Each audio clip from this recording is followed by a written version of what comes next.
تو ہم سب بنی آدم ہیں، آدم کی اولاد ہے، اور ہماری فطرت میں، ہمارے نیچر میں، ہماری سرشت میں یہ لکھا ہوا ہے کہ ہم سے خطائیں ہوتی ہیں اور ہوں گی۔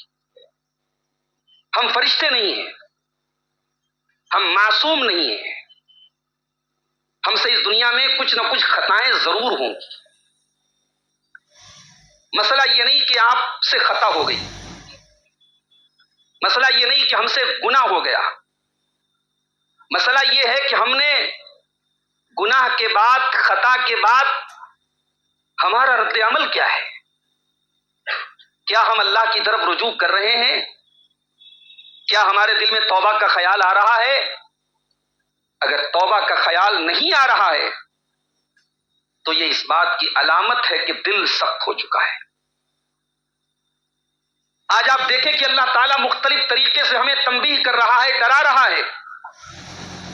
ابھی آپ نے سنا ہوگا اسی ملک میں اتراکھنڈ کی سرزمین پر بادل پھٹتا ہے، سینکڑوں لوگ لقمہ اجل بن جاتے ہیں، مر جاتے ہیں، سینکڑوں لوگ ابھی تک لاپتہ ہیں۔ اور جو ویڈیوز ہم نے دیکھے ہیں سوشل میڈیا پر وہاں کے، وہ جو گاؤں ہے، علاقہ ہے دھرالی اس کا نام ہے، تاش کے پتوں کی طرح بلڈنگیں گر جاتی ہیں۔ اتنا طاقتور ہے انسان، اتنی ٹیکنالوجی اس کے پاس ہے، مگر قدرت کے قہر کا اس کے پاس کوئی جواب نہیں ہے۔ اسی لیے اللہ قرآن میں کہتا ہے ان بطش ربک لشدید، تیرے رب کی پکڑ بڑی سخت ہے، تو جتنا بھی طاقتور ہو جائے اپنے رب کی پکڑ سے تو نہیں بچ پائے گا۔ پچھلی قوموں میں بھی ہم سے زیادہ طاقتور لوگ آئے۔ سورہ فجر اٹھائیے، الم تر کیف فعل ربک بعاد ارم ذات العماد التی لم یخلق مثلها فی البلاد۔ اے قرآن پڑھنے والے، کیا تو نے نہیں دیکھا تیرے رب نے قوم عاد کے ساتھ کیا کیا؟ وہ قوم عاد جو لمبے لمبے ستونوں والے مکان بنایا کرتی تھی، بڑی طاقتور قوم تھی، بڑے لمبے ترنگے ہوا کرتے تھے، اتنی طاقت اللہ نے ان کو دی تھی، وہ بڑے فخر سے کہا کرتے تھے من اشد منا قوہ، ہم سے زیادہ طاقتور کون ہے؟ لیکن اللہ نے کیا انجام کیا؟ سخر علیہم سبع لیال وثمانیۃ ایام حسوما فتری القوم فیہا سرعا کأنہم اعجاز نخل خاویہ۔ جو قوم اپنی طاقت پر ناز کرتی تھی، اللہ نے ہواؤں میں اڑا کے پٹک پٹک کے اسے مار دیا، کھوپڑی الگ ہو گئی، دھڑ الگ ہو گئے، کھجور کے سڑے ہوئے تنوں کی طرح ان کی ڈیڈ باڈیز کا پتہ نہیں چلا۔ اللہ کہہ رہا ہے کہ کیا تو نے نہیں دیکھا ہم نے قوم عاد کے ساتھ کیا کیا؟ وَثَمُودَ الَّذِينَ جَابُوا الصَّخْرَ بِالْوَادِ، اور کیا تو نے نہیں دیکھا کہ ہم نے قوم سمود کے ساتھ کیا کیا؟ جو پہاڑوں کو تراش تراش کے، پتھر کاٹ کاٹ کے مکان بناتے تھے۔ جس زمانے میں مشینیں نہیں تھی، ٹیکنالوجی اتنا ڈیولپ نہیں تھی، وہ پہاڑوں سے پتھر کاٹ کاٹ کے مکان بناتے تھے۔ لیکن ان کے اوپر بھی اللہ کا عذاب آیا جب انہوں نے حضرت صالح علیہ السلام کو جھٹلایا، ان کی اونٹنی جو ایک بطور معجزے کے طور پر آئی تھی اس کو قتل کر ڈالا، اللہ کا عذاب آیا، ایسی آواز آئی جس سے ان کے کانوں کے پردے پھٹ گئے، ان کے کلیجے پھٹ گئے۔ وَفِرْعَوْنَ ذِی الْأَوْتَادِ، اور اے قرآن کے پڑھنے والے، کیا تو نے نہیں دیکھا کہ ہم نے فرعون کے ساتھ کیا کیا جو بہت بڑا ظالم تھا؟ ذی الاوتاد، اتنا بڑا ظالم تھا کہ لوگوں کو سولی چڑھا دیتا تھا، ان کے ہاتھوں اور پیروں پر کیلے گاڑ کے ان کو سولی چڑھا دیتا تھا۔ الذین طغوا فی البلاد فاکثروا فیہا الفساد فصب علیہم ربک سوط عذاب۔ اللہ کہتا ہے میرے بندو، ہم ظالم نہیں ہیں، ہم نے بلا وجہ قوم عاد کو ختم نہیں کیا، ہم نے بلا وجہ قوم سمود پر عذاب نازل نہیں کیا، ہم نے بلا وجہ فرعون کو سمندر میں ڈوبا ڈوبا کے نہیں مارا، ہم نے اپنا عذاب اس لیے نازل کیا کہ یہ سرکش لوگ تھے، یہ اللہ کے باغی تھے، یہ مجرم تھے، یہ اللہ کی دھرتی پر اللہ کو ناراض کیا کرتے تھے، یہ پاپ کیا کرتے تھے۔ میرے پیارے ساتھی، آج ہم اللہ کے عذاب کو، اس کے قہر کو دیکھ کر کے بھی ہمارے دلوں پر کوئی فرق نہیں پڑ رہا ہے، ہمارے اندر توبہ کا خیال نہیں آ رہا ہے، ہمارے اندر اپنی کمیوں اور اپنی خطاؤں کا احساس نہیں ہو رہا ہے۔ یہ کس بات کی علامت ہے؟ آئیے قرآن سے پوچھتے ہیں۔ وَلَقَدْ أَرْسَلْنَا إِلَىٰ أُمَمٍ مِّن قَبْلِكَ فَأَخَذْنَاهُم لعلهم يتضرعون۔ اے نبی، ہم نے آپ سے پہلے کی امتوں کے اوپر اپنا عذاب نازل کیا، بیماریاں نازل کی، تکلیفیں نازل کی، مصیبتیں نازل کی، تاکہ وہ رجوع کریں، گڑ گڑائیں، اللہ کی بارگاہ میں گڑ گڑا کر کے اللہ سے توبہ کریں۔ فلولا اذ جاءهم بأسنا تضرعوا ولكن قست قلوبهم وزين لهم الشيطان ما كانوا يعملون۔ مگر انہوں نے توبہ نہیں کی، وہ نہیں سدھرے، ان کے دل میں توبہ کا خیال نہیں آیا۔ کیوں؟ اللہ کہہ رہا ہے دو وجہ ہے۔ ایک وجہ یہ ہے دل کٹھور ہو گئے۔ آج کل فیس بک پر بحث چل رہی، مولوی صاحب آدھا گھنٹے سے زیادہ کا خطبہ نہیں ہونا چاہیے۔ بڑے بڑے دانشور کہہ رہے ہیں میں تو مسجد میں تب آتا ہوں جب نماز جمعہ کی نماز کھڑے ہونے کا ٹائم آتا ہے، تب میں آتا ہوں، مجھے یہ آدھا گھنٹے 40 منٹ کے خطبے جو ہے مجھے یہ گوارا نہیں ہے۔ بھائی تو جمعہ بھی مت پڑھ، تجھے کون کہہ رہا ہے؟ تو جمعہ نہیں پڑھے گا تو کیا مسجدوں میں جمعہ نہیں قائم ہوگا؟ دانشوریاں جھاڑی جا رہی ہیں، دین کے شاعر کا مذاق اڑایا جا رہا ہے۔ 3 گھنٹے بیٹھ کر مووی دیکھنے والے آدھا گھنٹے کے جمعے کو خطبے پر کمنٹ بازی کر رہے ہیں۔ سعودی عرب کی مثال دے رہے صاحب، وہاں 10 منٹ کا خطبہ ہوتا ہے۔ اللہ کے بندو، یہ آدھا گھنٹہ، میں یہ نہیں کہتا لمبے چوڑے خطبے ہوں، لیکن آدھا گھنٹہ یہ بہت مناسب وقت ہے، اور بلا وجہ کی فضول لفظی اور دانشوری اس پر ظاہر کی جا رہی ہے اور اس پر کمنٹ بازی کی جا رہی ہے۔ کیوں؟ دل سخت ہو چکا ہے، اور جب یہ دل سخت ہو جائے تو ہمیں جمعہ کے خطبے بھی بھاری گزرتے ہیں، ہمیں علماء کے بیانات بھی بھاری گزرتے ہیں۔ قرآن کا پہلا پارہ اٹھائیے، اللہ یہودیوں کے بارے میں کہتا ہے ثم قست قلوبكم من بعد ذلك فهي كالحجارة او اشد قسوة۔ تمہارے دل کٹھور ہو گئے، تمہارے دل سخت ہو گئے، تمہارے دل ہارڈ ہو گئے، اتنے ہارڈ ہو گئے، اللہ نے فرمایا فہی کالحجارہ، پتھروں سے بھی زیادہ سخت ہو گئے۔ یہ دل پتھروں سے زیادہ سخت ہو گیا۔ ارے ہم تو وہ ہیں، ہمیں جنازے دیکھ کے بھی موت یاد نہیں آتی۔ ہمارا پیارا نبی جناب محمد الرسول اللہ صلی اللہ علیہ وسلم ہمارے نبی کہتے ہیں ما رأیت منظرا افظع من القبر، میں نے قبر سے زیادہ خطرناک کوئی منظر نہیں دیکھا۔ اپنے ہاتھوں سے مردوں کو دفناتے ہیں، مٹی دے کے چلے آتے ہیں، دل جس کا تس ہوتا ہے، دل پر کوئی فرق نہیں پڑتا۔ ہمارے پیارے نبی جنازے میں شامل ہوئے، ایک انصاری صحابی کا جنازہ تھا، جنازے کو قبر میں اتارا جا رہا تھا، اللہ کے پیارے نبی وہیں سائیڈ میں بیٹھے ہوئے تھے۔ آپ رونے لگتے ہیں، اتنا روتے ہیں کہ آپ کی داڑھی آنسوؤں سے تر ہو جاتی ہے، اور روتے ہوئے آپ اپنے صحابہ سے کہتے ہیں لمثل ھذا فاعدوا یا اخوانی، اے میرے صحابہ یہاں تم کو جانا ہے، اس کی تیاری کرو۔ ہمیں تو قبر یاد نہیں آتی، ہمیں تو موت یاد نہیں آتی۔ ابھی آپ نے سنا یہ صاحب آج آدمی مال کمانے کے چکر میں جھوٹ بول رہا ہے، بےایمانی کر رہا ہے، بہن کا حق مار رہا ہے، بیٹی کا حق مار رہا ہے، بھائی کا حق مار رہا ہے۔ جتنا بھی حق مار لو، جتنا بھی چوری کر لو، فراڈ کر لو، 420 کر لو، جس دن مریں گے ہم سب چھوڑ کے جانا پڑے گا۔ ارے دوسرے ہمارے مال سے مزہ اڑائیں اور ہم اس کی سزا قبر میں جھیلیں، ہم اس کی سزا جہنم میں جھیلیں، یہ کون سی عقل مندی اور کون سی دانش مندی کی بات ہے میرے ساتھ؟ میرے پیارے بھائیو، توبہ کرو اس سے پہلے کہ توبہ کی توفیق چھین لی جائے۔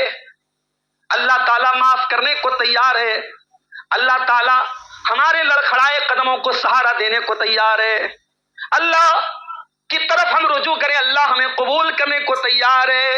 ہم اس دن کا انتظار نہ کریں جب توبہ کی توفیق چھین لی جائے۔ میں نے جو آیت آپ کے سامنے پڑھی تھی سورہ زمر کی آیت نمبر 53، یہ وہ آیت ہے، حضرت عبداللہ بن مسعود کہتے ہیں کہ قرآن کی سب سے زیادہ امید دلانے والی یہی آیت ہے۔ یہ قرآن کی آیت گنہگاروں کو امید دلاتی ہے، خطا کاروں کو امید دلاتی ہے۔ اے خطا کارو، اے گناہ گارو، اے اللہ کو ناراض کرنے والو، آؤ تمہارا رب تم سے کیا کہتا ہے، قل یا عبادی الذین اسرفوا علی انفسہم لا تقنطوا من رحمت اللہ۔ اے میرے نبی آپ کہہ دیجئے، اے میرے وہ بندو جنہوں نے گناہ کر کر کے اپنی جانوں پر ظلم کیا ہے، لا تقنطوا من رحمت اللہ، تم اللہ کی رحمت سے کبھی مایوس نہ ہونا، ان اللہ یغفر الذنوب جمیعا، تم توبہ تو کر کے دیکھو، تم اللہ کے سامنے ہاتھ تو پھیلا کے دیکھو، تم اللہ کے سامنے رو کر کے تو دیکھو، تم اللہ سے توبہ تو کر کے دیکھو، اللہ تمہارے تمام گناہوں کو معاف کر دے گا۔ اس اللہ کے کرم کا اندازہ لگانا چاہتے ہو؟ اس اللہ کی رحمت کا اندازہ لگانا چاہتے ہو؟ ارے وہ اللہ تو اتنا رحیم ہے، اتنا کریم ہے کہ اگر ہم سچی توبہ کریں، دنیا میں کیا ہوتا ہے، اگر کوئی سدھر جائے تب بھی دنیا ہمارے ماضی اور ہمارے پاسٹ کو یاد کر کے ہمیں تانے مارتی۔ کوئی کل تک شرابی تھا، آج داڑھی رکھ کے صف اول میں نماز پڑھے، کہنے والے کہتے تھے ہاں چلو بڑے آئے دیندار بننے، کل تک تو شراب پی کے لڑکے رہتے تھے۔ لوگ تانے مار دیتے ہیں۔ میرا رب تو وہ رب کریم ہے کہ اگر ہم سچی توبہ کر لیں تو ہم نے پاسٹ میں کیا کیا، ہم نے ماضی میں کیا کیا، اللہ اس کو پوچھے گا بھی نہیں، بلکہ ہمارے پچھلے گناہوں کو بھی اللہ نیکیوں میں بدل دے گا۔ آئیے ہم قرآن کا 19واں پارہ اٹھاتے ہیں، کیا کہتا ہے اللہ تعالیٰ؟ إِلَّا مَن تَابَ وَآمَنَ وَعَمِلَ عَمَلًا صَالِحًا فَأُولَٰئِكَ يُبَدِّلُ اللَّهُ سَيِّئَاتِهِمْ حَسَنَاتٍ۔ یہ قرآن کی سورہ فرقان کی آیت ہے۔ اللہ نے ٹاپ 3 سب سے بڑے 3 گناہوں کا ذکر کیا، شرک، قتل، زنا۔ یہ ٹاپ 3 کرائمز ہے، ٹاپ 3 سنس ہے اسلام کی نظر میں۔ بڑے 3 گناہ ہیں، یہ اکبر الکبائر ہے، شرک، قتل، زنا۔ ان 3 گناہوں کا ذکر کرنے کے بعد اللہ کیا کہتا ہے؟ الا من تاب، ہاں اگر کوئی توبہ کر لے، وآمن، ایمان لے آئے، وعمل عملا صالحا، نیک عمل کرنے لگے، فاولئک یبدل اللہ سیئاتہم حسنات، تو اے میرے بندو ہم تمہارے گناہوں کو نیکیوں میں بدل دیں گے۔ اللہ اکبر۔ یہ اللہ کی شان کریمی ہے کہ اگر ہم سچی توبہ کر لیں، سدھر جائیں، کل تک گناہ کرتے تھے آج نیکی کرنے لگے، اللہ ہمارے پچھلے تمام گناہوں کو کنورٹ کر دے گا نیکیوں میں۔ یہ اس رب کی شان کریمی ہے، اور اللہ کو اس سے بھی کوئی مطلب نہیں کہ کتنا بڑا ہم نے گناہ کیا ہے، اس سے کوئی مطلب نہیں۔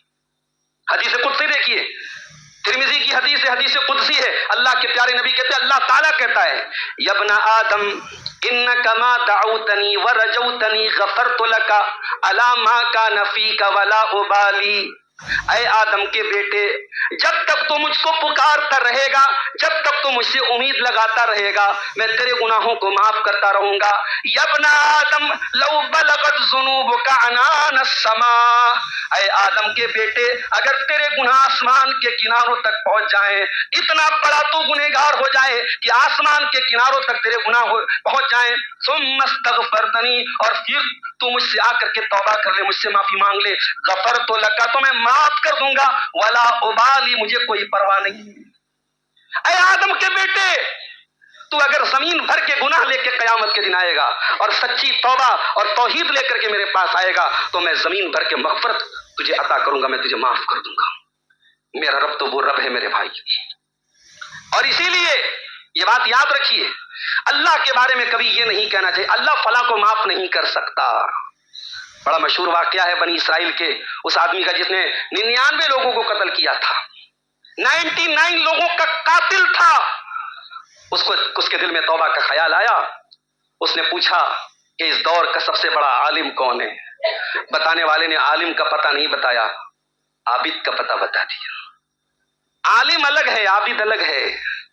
ایک انسان بہت بڑا عابد ہے، اس کا مطلب یہ نہیں کہ اسے عالم کا درجہ دے دیا جائے۔ آج ہمارے نوجوان بیچارے، اللہ ہم پر رحم فرمائے، ایسے ٹٹ پجیوں کو اپنا، ایسے جو ہے خبیث اور غلیظ لوگوں کو اپنا آئیڈیل بنائے ہوئے ہیں، اللہ رحم کرے۔ وہ ایک ہے ہمارے پڑوسی ملک میں علی مرزا، عجیب و غریب باتیں وہ کرتا ہے بھائی۔ ابھی میں کرناٹک گیا تھا، ایک بھائی بتانے لگے کہ مولانا وہ بخاری کی ایک حدیث بڑا پیش کرتا ہے، بخاری کی 2812 نمبر کی حدیث، اس کو فالو کرنے والے نوجوان اپنی بائک پر لکھتے ہیں بخاری کی 2812 نمبر کی۔ کیا ہے بھائی 2812 نمبر کی حدیث میں؟ وہ حدیث ہے کہ اللہ کے نبی نے حضرت عمار سے کہا تھا کہ اے عمار، تجھے باغی جماعت قتل کرے گی، عمار ان کو اللہ کی طرف بلائیں گے اور وہ لوگ ان کو جہنم کی طرف بلائیں گے۔ علی مرزا کہتا ہے کہ صاحب یہ حدیث کلیئر بول رہی ہے کہ حضرت معاویہ جہنم کی طرف بلا رہے تھے، نعوذ باللہ، اور حضرت علی اللہ کی طرف، جنت کی طرف بلا رہے تھے، لہذا یہ حدیث دودھ کا دودھ اور پانی کا پانی کر دیتی ہے۔ اس حدیث کو بنیاد بنا کر کے علی مرزا اپنے ماننے والوں کے دل اور دماغ میں حضرت معاویہ کی نفرت پیدا کرتا ہے۔ ارے اللہ کے بندو، کسی نے ایک حدیث تم کو سنا دی، تم صحابہ کرام پر انگلی اٹھانے لگے۔ ہمارے ان علماء نے، یا علی مرزا کہتے ہیں ان علماء نے حدیثوں کو چھپایا نہیں، ہم نے کسی حدیث کو چھپایا نہیں۔ ہاں، ہم کسی ایک حدیث کی بنیاد پر فیصلہ نہیں کرتے۔ تجھے بخاری سے میں دوسری حدیث بھی پڑھ کے سناتا ہوں، اسی بخاری میں 2705 نمبر کی حدیث بھی ہے، اللہ کے پیارے نبی کے نواسے حضرت حسن جب اپنے والد کے انتقال کے بعد، ان کی شہادت کے بعد ان کو خلیفہ بنایا جاتا ہے، اور بہت بڑا لشکر لے کر کے جب وہ آگے بڑھتے ہیں، حضرت معاویہ کا لشکر سامنے ہے، اور دونوں لشکر جب آمنے سامنے ہوتا ہے تو حضرت معاویہ حضرت عمرو بن عاص سے کہتے ہیں کہ اے عمرو بن عاص، اگر یہ قتل اور خون خرابہ چلتا رہے گا، یہ لوگ ایک دوسرے کو قتل کرتے رہیں گے، من لی بنسائہم من لی باطفالہم، تو مسلمانوں کے بچوں کا کیا ہوگا، مسلمانوں کی عورتوں کا کیا ہوگا؟ اے عمرو بن عاص، یہ خون خرابہ رکنا چاہیے۔ حضرت معاویہ نے پہل کی اور پیغام بھیجا حضرت حسن کے پاس، کہا کہ اے حسن آؤ ہم صلح کر لیتے ہیں، کوئی جو کنڈیشن تم لگانا چاہو ہم ہر کنڈیشن کو قبول کرنے کو تیار ہیں۔ حضرت حسن صلح کرتے ہیں، اور حدیث کے راوی کہتے ہیں حضرت حسن بصری کہ میں نے جب یہ صلح کا منظر دیکھا تب مجھے وہ حدیث یاد آئی، اللہ کے پیارے نبی صلی اللہ علیہ وسلم نے حضرت حسن کے بارے میں کہا تھا کہ میرا یہ بیٹا سردار ہے، اور اس کے ذریعے اللہ تعالیٰ مسلمانوں کی دو جماعتوں کے درمیان صلح کرائے گا۔ نعوذ باللہ، اگر حضرت معاویہ کا لشکر باغی تھا اور جہنم کی طرف بلا رہا تھا تو حضرت حسن نے صلح کیوں کی؟ پہلا سوال۔ دوسرا سوال، اس صلح کی تعریف کیوں کی اللہ کے نبی نے؟ اس کا مطلب یہ ہوا کہ علی مرزا جو بتانا چاہ رہا ہے، جو نتیجہ نکالنا چاہ رہا ہے اس حدیث سے، وہ نتیجہ صحیح نہیں ہے۔ حضرت معاویہ وہ صحابی ہیں، ٹھیک ہے اختلاف ہوا، جنگ ہوئی، لڑائی ہوئی، مگر ان کے دل میں امت کا درد ہے، ملت کا درد ہے، مسلمانوں کے بچوں اور یتیموں اور بیواؤں کا درد ہے، اور انہوں نے پہل کر کے کہا کہ نہیں ہم صلح کریں گے، اور حضرت حسن نے صلح کی۔ میرے بھائیو، یہ دوسرا ٹاپک چلا جائے گا، میں بتانا یہ چاہتا ہوں کہ آج ہمارا نوجوان علماء کو چھوڑ کے اس طریقے سے جو فیس بک پر، یوٹیوب پر جس کی باتیں اس کو اپنے من کی اور اپنے دل کے مطابق لگی، اس کو اس نے اپنا آئیڈیل بنا لیا۔ ایسا نہیں ہونا چاہیے میرے بھائی، عالم کو ہی عالم کا درجہ دو، عالم کا درجہ کسی اور کو مت دو۔ اس 99 لوگوں کے قاتل سے پوچھا گیا سب سے بڑا عالم کون ہے؟ ایک بہت بڑا عابد کا راہب تھا، اس کے پاس لوگوں نے پہنچا دیا، وہ پہنچا، کہا بھائی میں نے 99 لوگوں کا قتل کیا، میں توبہ کرنا چاہتا ہوں۔ کہا نہیں، تیرے لیے توبہ کا کوئی چانس نہیں ہے۔ اس نے اس راہب کو بھی قتل کر دیا، 100 لوگوں کا قاتل بن گیا۔ پھر اس کے دل میں توبہ کا خیال آیا، پھر کسی نے کہا فلاں جگہ بہت بڑا عالم ہے، اس کے پاس چلے جاؤ۔ وہ عالم تھا، اس عالم نے صحیح جواب دیا، کہا کہ وَمَن يَحُولُ بَيْنَهُ وَبَيْنَ تَوْبَتِهِ، اگر کوئی توبہ کرنا چاہے تو کون ہے جو اس کے اور اس کی توبہ کے درمیان رکاوٹ بن سکتا ہے؟ اگر تم توبہ کرنا چاہتے ہو ضرور توبہ کر سکتے ہو، مگر تم کو یہ بستی چھوڑ کے جانا پڑے گا۔ اور وہ 100 لوگوں کا قاتل جب وہ بستی چھوڑ کے جانے لگا، آدھے راستے میں اس کا انتقال ہو گیا۔ اللہ کے پیارے نبی فرماتے ہیں رحمت کے فرشتے بھی آ گئے، عذاب کے فرشتے بھی آ گئے، آپس میں لڑنے لگے۔ عذاب کے فرشتے کہنے لگے 100 لوگوں کا قاتل تھا، ہم لے کر کے جائیں گے اس کو۔ رحمت کے فرشتے کہنے لگے توبہ کر رہا تھا، ہم لے کے جائیں گے۔ اللہ تعالیٰ نے تیسرے فرشتے کو بھیجا، اس فرشتے نے فیصلہ کیا راستے کو ناپ لو، راستہ ناپا گیا، چونکہ توبہ کر چکا تھا۔ اللہ کے پیارے نبی فرماتے ہیں فقیسا ما بین الطریقین، دونوں راستوں کو ناپا گیا، وَوَجَدَهُ أَدْنَى مِنَ الْأَرْضِ، تو جہاں وہ جا رہا تھا وہاں سے ایک بتا، ایک بالشت وہ زیادہ قریب پایا گیا، جو جس جگہ وہ نیک لوگوں کی بستی میں جا رہا تھا۔ اللہ نے اس کی توبہ کو قبول کیا۔ میرے بھائیوں، توبہ کرو اس کے پہلے کی توبہ کی توفیق چھین لی جائے۔ ہم نہیں جانتے کب کون سی بیماری آ جائے، کب موت آ جائے، کب کوئی ایکسیڈنٹ ہماری زندگی کو ختم کر دے۔ یہ ناچ گانے دیکھتے ہوئے، یہ حرام خوری کرتے ہوئے، یہ بدکاری کرتے ہوئے اگر موت آ گئی، ہم کیا منہ دکھائیں گے اللہ کو؟ اللہ کے پیارے نبی فرماتے ہیں کل عبد یبعث علی ما مات علیہ، بندہ جس حال میں مرے گا اسی حال میں اٹھایا جائے گا۔ یہ گانے سننے والے گانے سنتے ہوئے اٹھائے جائیں گے، یہ زنا کرنے والے زنا کرتے ہوئے اٹھائے جائیں گے، یہ نشہ کرنے والے نشہ کرتے ہوئے اٹھائے جائیں گے۔ جو بندہ جس حال میں مرے گا اسی حال میں اٹھایا جائے گا۔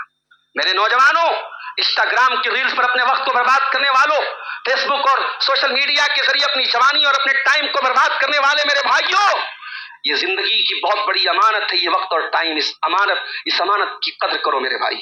اللہ کے پیارے نبی فرماتے ہیں اغتنم خمسا قبل خمس، 5 چیزوں کی قدر کرو 5 چیزوں کے آنے سے پہلے۔ شبابک قبل حرمک، اپنی جوانی کی قدر کرو اس سے پہلے کہ بڑھاپا آ جائے۔ وصحتک قبل سقمک، اپنی تندرستی کی قدر کرو اس کے پہلے کہ بیمار ہو جاؤ۔ وحیاتک قبل موتک، اپنی زندگی کی قدر کرو موت کے آنے سے پہلے۔ وفراغک قبل شغلک، اپنے ٹائم کی قدر کرو اس سے پہلے کہ تم بزی ہو جاؤ۔ وغناک قبل فقرک، اور اپنی دولت کی قدر کرو اس کے پہلے کہ تم غریب ہو جاؤ۔ سعودی عرب کا ایک سچا واقعہ جو وہاں کی ایک میگزین میں چھپا، ایک 19 سال کا نوجوان، اس نے اپنی زندگی کا ایک واقعہ بیان کیا۔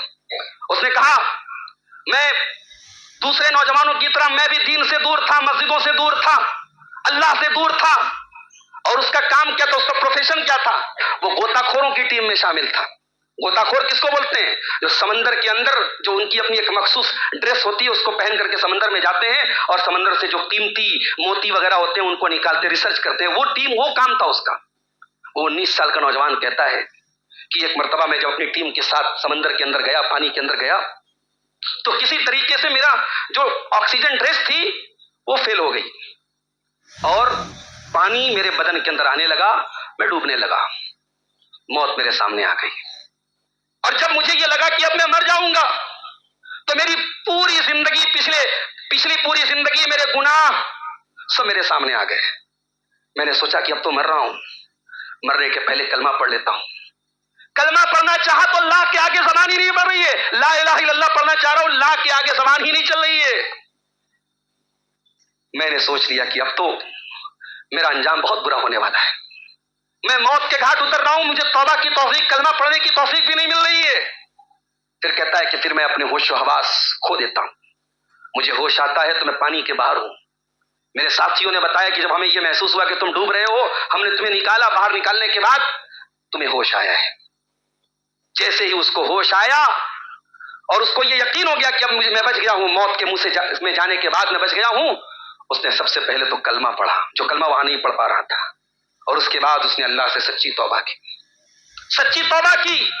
اور سچی توبہ کرنے کے بعد وہ نوجوان کہتا ہے کہ ایک مرتبہ پھر میں اپنے ساتھیوں کے ساتھ جب میں پانی کے اندر اترا، سمندر کے اندر اترا، تو میرے دل میں خیال آیا کہ یہی وہ جگہ اور مقام ہے جہاں اللہ نے مجھے موت کے منہ میں جانے سے بچایا تھا، میں کیوں نہ یہاں پر سجدہ کروں جہاں پر آج تک انسانوں میں شاید کسی نے سجدہ نہ کیا۔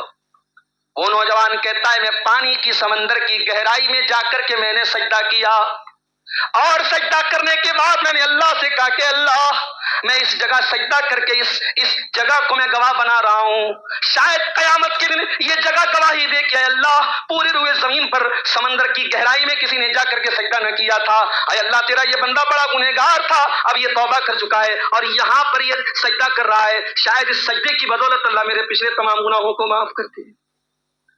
توبہ کا خیال دل میں آتا ہے میرے پیارے ساتھیوں، اور انسان کی زندگی بدل جاتی ہے۔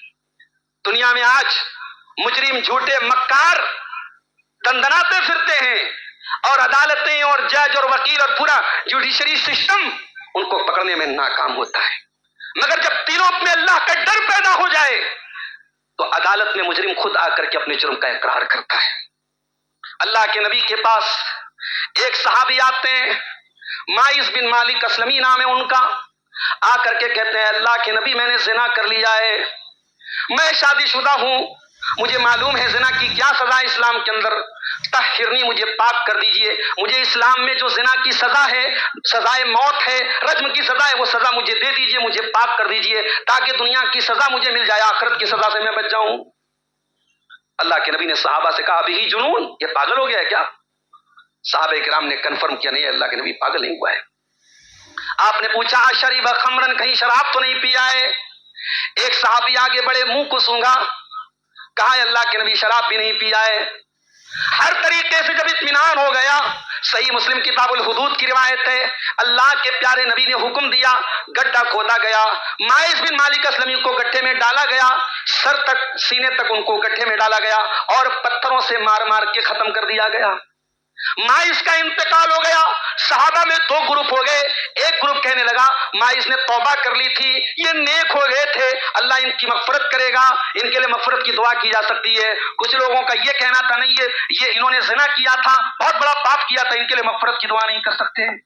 اللہ کے نبی نے کہا نہیں، انہوں نے سچی توبہ کی ہے، آپ نے جنازے کی نماز بھی پڑھائی، آپ نے مغفرت کی دعا بھی کی، اور آپ نے کہا لقد تاب توبۃ لو قسمت بین اہل المدینہ لوسعتھم، انہوں نے ایسی توبہ کی ہے اگر ان کی توبہ کو پورے مدینہ کے لوگوں میں بانٹ دیا جائے تو ان کی توبہ پورے مدینہ کے لوگوں کے لیے کافی ہو جائے گی۔ اس واقعے کے کچھ دنوں کے بعد نبی اکرم کے پاس ایک عورت آتی ہے، یہ عورت غامدیہ، اس کا نام حدیثوں میں غامدیہ کہا گیا ہے، غالباً اس کے قبیلے کی طرف نسبت کرتے ہوئے اس کو غامدیہ کہا گیا ہے۔ یہ عورت آ کر کے کہتی ہے اے اللہ کے نبی طہرنی، مجھے پاک کر دیجئے، میں نے بھی وہی گناہ کیا ہے جو مائز نے کیا تھا۔ بعض شارحین نے اور علماء نے لکھا ہے کہ حضرت مائز نے انہی خاتون، یہ بھی شادی شدہ تھی، ان کے ساتھ زنا کیا تھا، واللہ اعلم، اس کے لیے کوئی مستند دلیل ہمارے پاس نہیں، شارحین کا قول ہے۔ تو اللہ کے نبی نے جب ان کو ٹالنے کی کوشش کی، کیوں ٹالنے کی کوشش کی؟ بھئی ٹھیک ہے زنا کیا ہے، اللہ سے توبہ کر لے، مگر نہیں، تو عورت کہتی ہے اللہ کے نبی آپ مجھے اسی طریقے سے لوٹا دینا چاہتے ہیں جیسے آپ نے مائز کو لوٹانے کی کوشش کی تھی؟ اے اللہ کے نبی انی لحبلا، میں نے زنا کیا ہے اور میں پیٹ سے ہوں۔ اللہ کے نبی نے کہا کہ نہیں، جاؤ، جب تمہیں بچہ تمہارا پیدا ہو جائے تب تم میرے پاس آنا۔ وہ عورت چلی گئی، 9 مہینے کا ٹائم اللہ کے نبی نے دے دیا۔ مجرم کو ٹائم مل رہا ہے بھاگنے کا، بچنے کا۔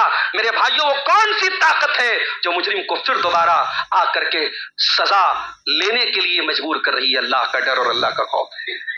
بچے کا جنم ہوتا ہے، وہ عورت بچے کو ایک کپڑے میں لپیٹ کر کے لاتی ہے۔ اللہ کے نبی، میں وہی عورت ہوں جو پہلے آپ کے پاس آئی تھی۔ اے اللہ کے نبی، طہرنی، اب تو مجھے پاک کر دیجئے، مجھے سزا دے دیجئے۔ آپ نے فرمایا ابھی تمہارا بچہ بہت چھوٹا ہے، جب یہ دودھ چھوڑ دے، جب یہ روٹی کھانے لگے تب تم میرے پاس آنا۔ نبی اکرم نے 2 سال کا ٹائم اور دے دیا، 2 سال کا ٹائم اور دے دیا۔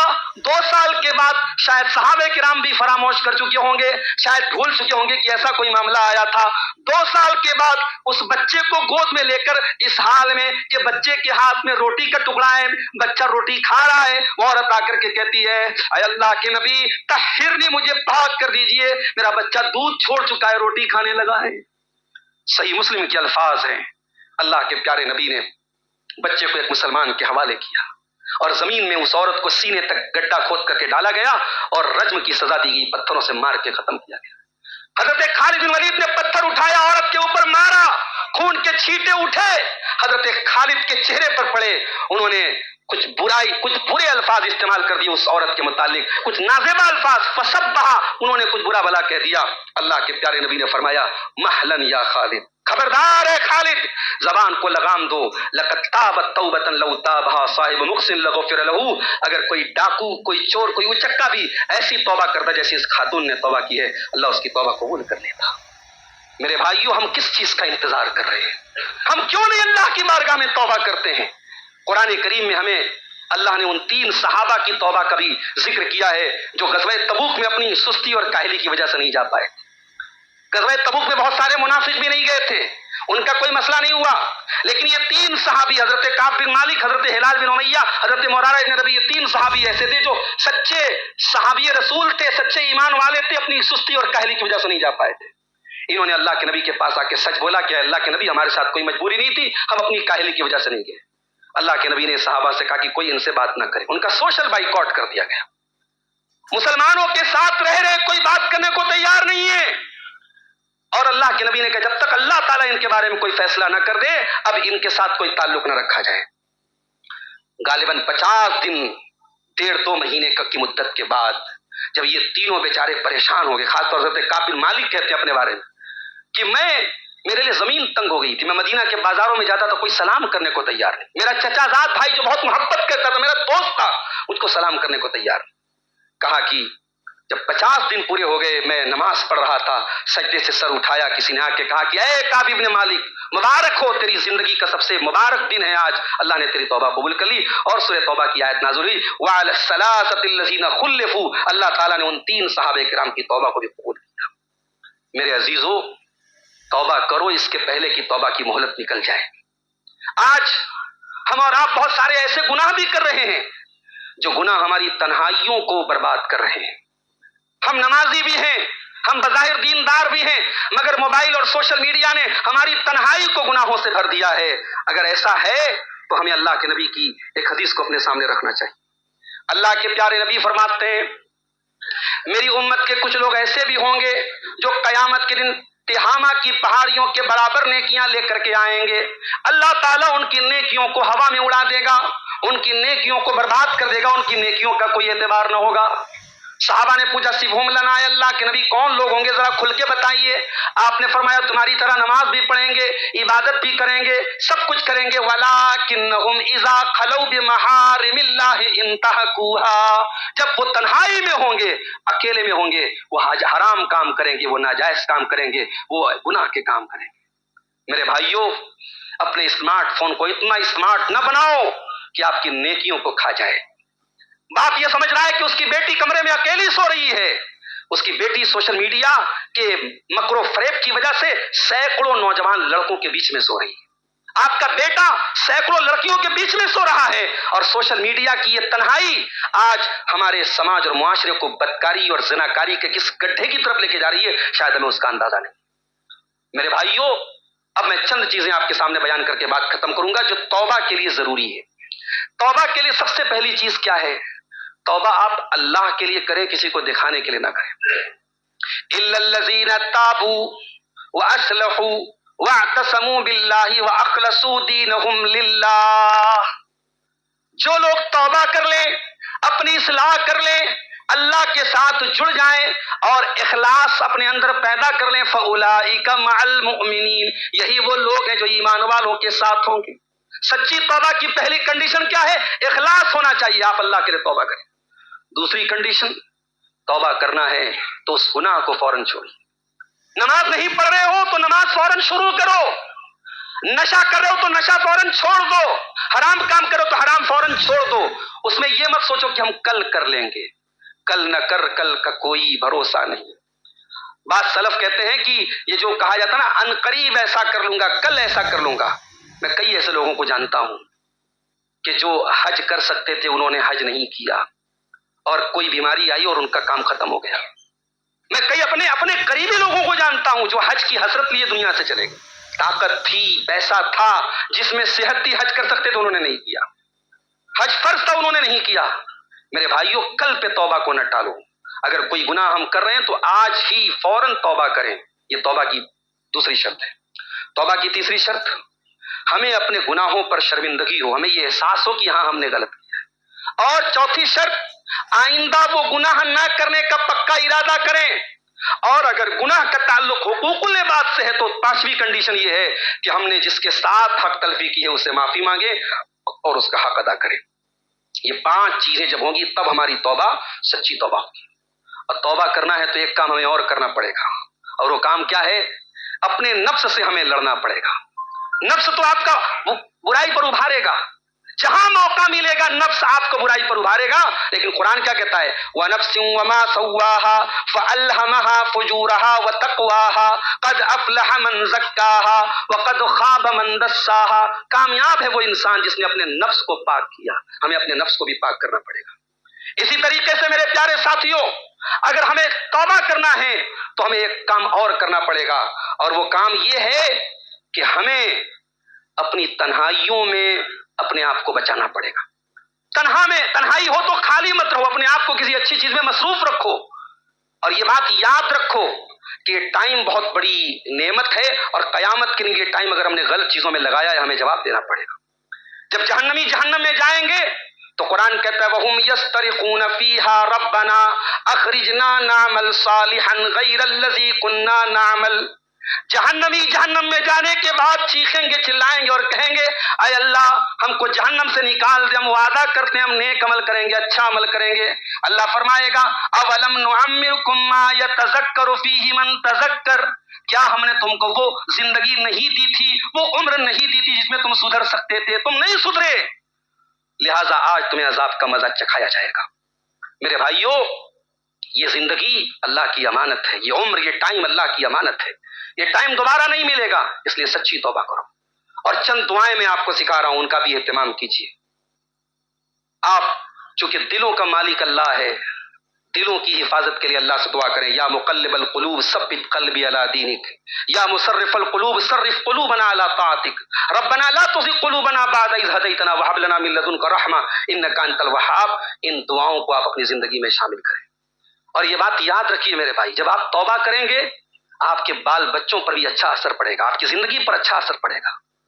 آپ یہ بات یاد رکھیے کہ جب آپ دینداری کے ساتھ جڑیں گے، دین سے جڑیں گے، آخرت تو بنے گی، دنیا بھی بنے گی. یہ اللہ کا وعدہ ہے. اللہ قرآن میں کہتا ہے من عمل صالحا من ذکر او انثى وهو مؤمن فلنحيينه حیاتا طیبہ ولنجزینهم اجرهم باحسن ما كانوا يعملون. کہ جو نیک عمل کرے گا، ایمان والا ہوگا، ہم اسے دنیا میں بھی ایک بہترین زندگی دیں گے اور آخرت میں بھی ہم بہترین بدلہ دیں گے. امام مالک کے ایک شاگرد کا واقعہ سنا کے بعد ختم کرتا ہوں. ایک آدمی تھا، اس کا نام تھا محمد ابن مسلمہ القعنبی. شرابی تھا، شراب پی کر کے ادھر ادھر لڑکا پڑا رہتا تھا. ایک دن جا رہا تھا، راستے میں امام شعبہ جا رہے تھے سواری پر. دیکھا بڑی بھیڑ لگی ہے، کوئی جا رہا ہے. کسی سے پوچھا کہ کون ہے؟ کہا کہ شعبہ ہے. امام شعبہ اس دور کے بہت بڑے محدث تھے امام شعبہ. وہ شرابی آدمی گیا امام شعبہ کے پاس اور کہنے لگا حدثنی، مجھے حدیث بیان کرو. امام شعبہ نے کہا کہ تو شرابی، شراب پی کے نشے کی حالت میں آیا، مجھ سے کہہ رہا حدیث بیان کرو، تو اس لائق نہیں تجھ کو حدیث بیان کیا جائے۔ اس نے چھری نکالی، چاقو نکالا، کہا حدیث بیان کرتے ہو یا اسی چاقو سے تمہارا کام ختم کرو؟ امام شعبہ رحمۃ اللہ علیہ نے سند کے ساتھ حدیث بیان کی، چونکہ محدثین جب حدیث پڑھتے تھے سند کے ساتھ پڑھتے تھے۔ امام شعبہ نے حدیث بیان کی کہ اللہ کے پیارے نبی نے فرمایا اذا لم تستحی فاصنع ما شئت، کہ جب تیرے اندر حیا نہ ہو تو تو جو چاہے کر سکتا، جب تو بے حیا ہو جائے تو کچھ بھی کر سکتا ہے۔ یہ حدیث اس نوجوان کے دل پہ جا کے لگی، گھر گیا، شراب کے سارے برتنوں کو نکال کے پھینک دیا، ماں سے کہا کہ امی جان میرے دوست و احباب آئیں گے، انہیں کھانا کھلا دینا، پانی پلا دینا، اور کہہ دینا کہ محمد ابن مسلمہ القانبی نے آج شراب کے برتنوں کو توڑ دیا ہے، نکال دیا ہے۔